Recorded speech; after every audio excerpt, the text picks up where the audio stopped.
Alors, nous devons vérifier que l'expression e de x que divise e de x plus 1 est égale à 1 sur 1 plus e de moins x.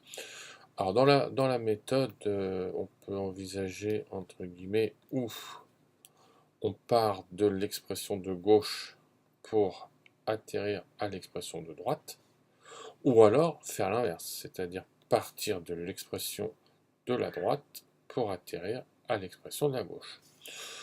Alors après, c'est avec l'habitude qu'on peut choisir de partir ou de la gauche ou de la droite. Moi, je vais choisir de partir de la gauche. Donc, je vois e de x que divise e de x plus 1.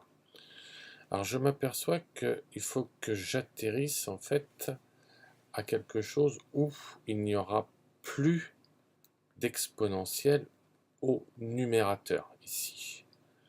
Donc je me dis, pour pouvoir faire disparaître l'exponentielle qui est ici, et arriver en fait à un 1, je pourrais diviser le e de x par e de x.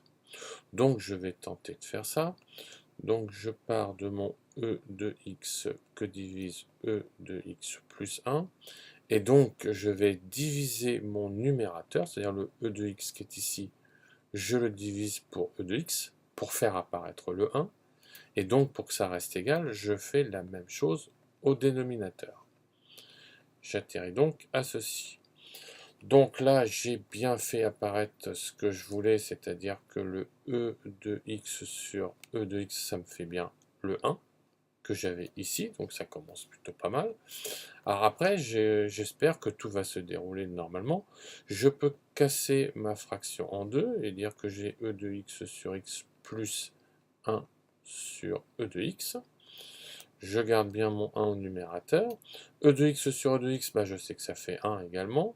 Plus 1 sur e de x. Et là, bah, je vais utiliser la propriété qui dit que e de moins x est égal à 1 sur e de x. Quand on descend une puissance, on change son signe. Et donc, je peux bien et bien avoir 1 sur 1 plus e de moins x. Voilà.